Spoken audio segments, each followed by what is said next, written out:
Well, it's time to say hello. It's Monday, the 19th of April.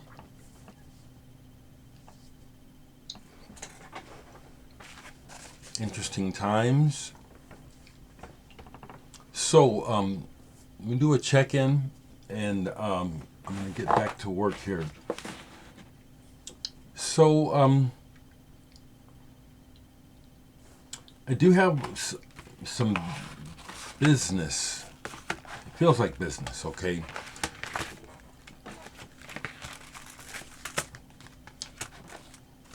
So let me do this right quick. And then I want to just add some thoughts, and then I'm out of here for a while. Florian Arbenz, a drummer who I have not met in reality, has sent me his latest release. Conversation number 1 with musicians Mehari and Nelson Veras. And I've listened to this a couple times, and it's duets.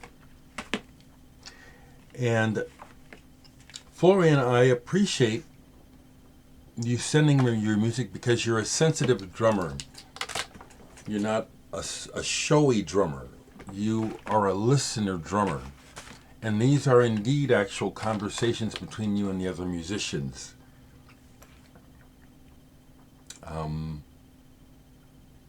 They do an old tune on here. It caught my...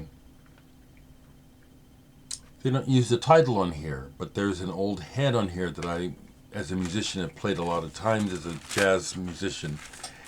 And what I noticed was that, well, there's that head that I know I've heard a million times, played a million times, and yet you're finding something interesting to do with it, which is the beauty of good improvisation and good live music. When you play something that is mapped out as far as a head or a form, and then you take off and find what you can find inside of it, that can be pretty good. And that happens here. So I want to go ahead and give this the thumbs up. Is it the sort of thing that I will listen to again? Yeah, Florian, yeah. Because I pulled this as a kind of a comparison, and it's like there's a comfort to the music in that it's not, you're not trying to show off. The music is alive. Florian Arbenz, drummer. I forget where he's from. Now, I just received something from a regular viewer. Now I need to preface this because I have to draw a line. I have had to do it a couple times this last week, where people are asking to just send me stuff that they want me to listen to, but it's like I have done that in the past, and it's like, okay, it is increasing, and so this is what I have to say. If it's a release for commercial, if it's available to the public, then it's something I can review. I'll review to, if you think I can be favorable to help you move to sell your record, I'll do that. But to just check out what you're doing, no, I have to close the door on that because it's happening. It's, I've been doing it for years. And it's like, no, I have to draw a line.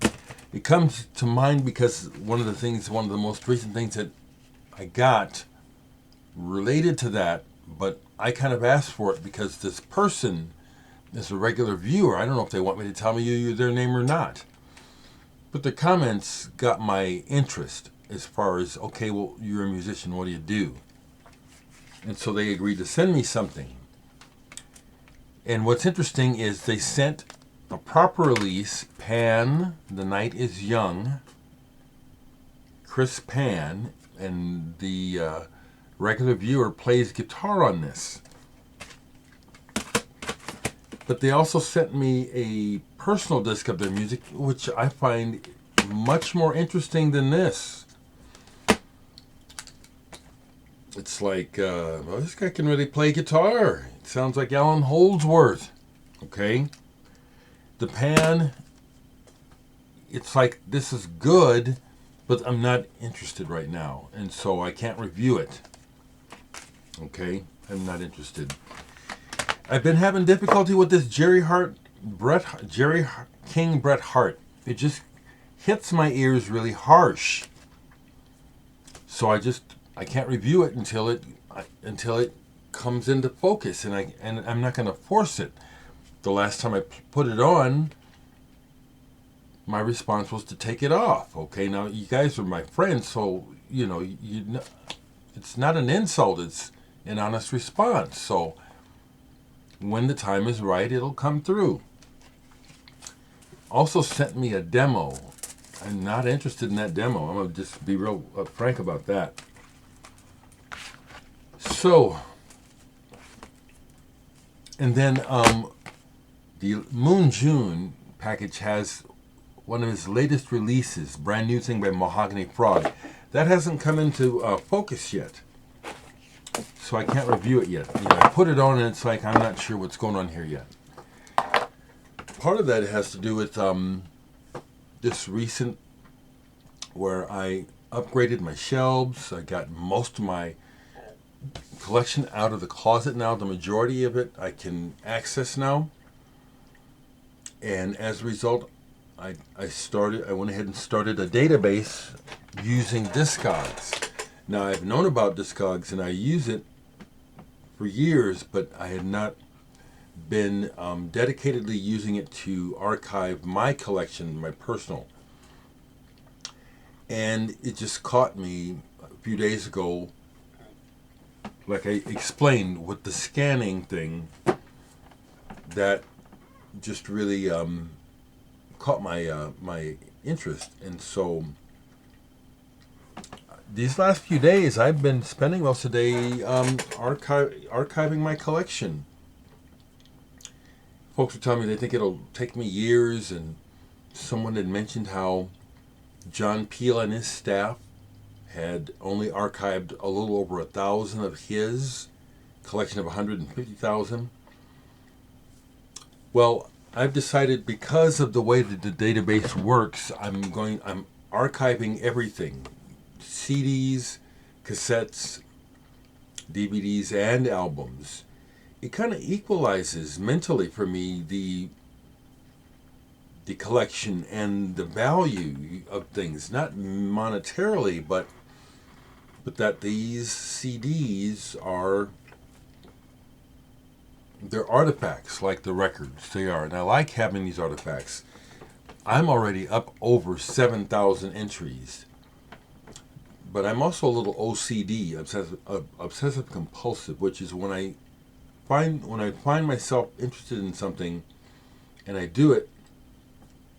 I do it, and this is perfect because I listen to music. I don't watch TV. I'm still pretty hunkered down at home.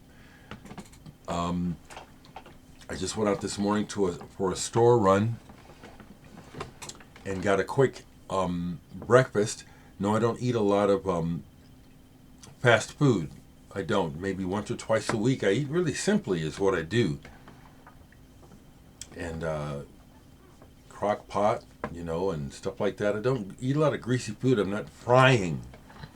I'm not a stereotype. So it's worked out that's, my current focus is to, just continue.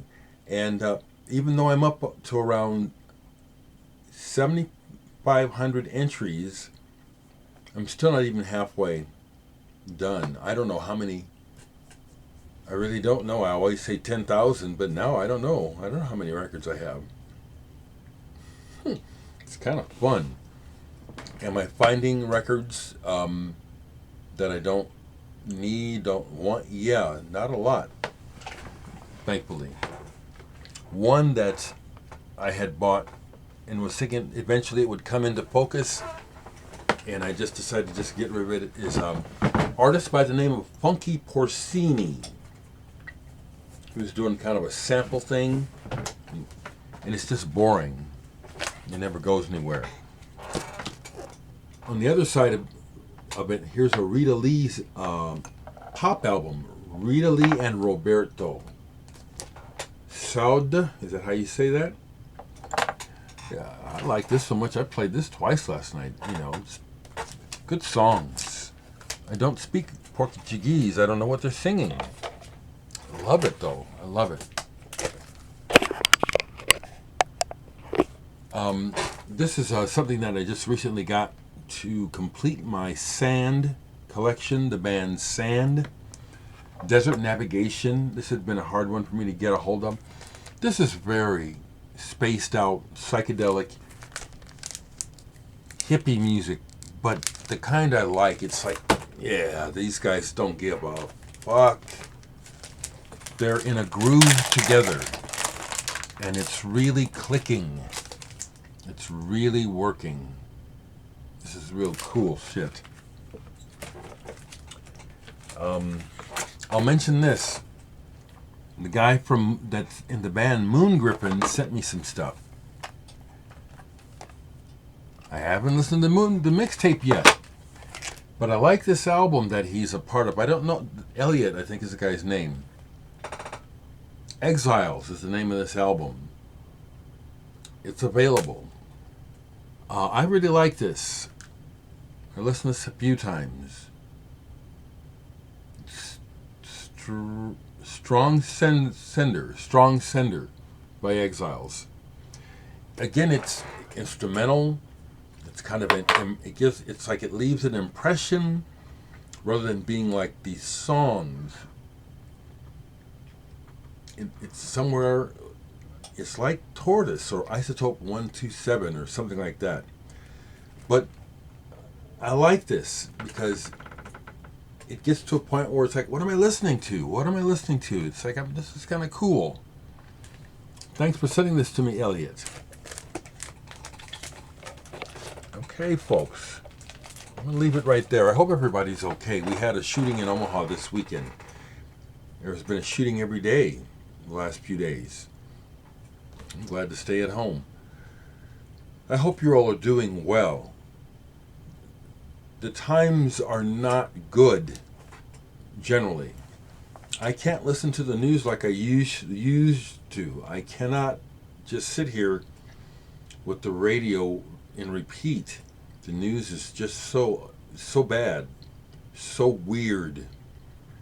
So I'll be cataloging more today and listening to some music. I hope you all take care.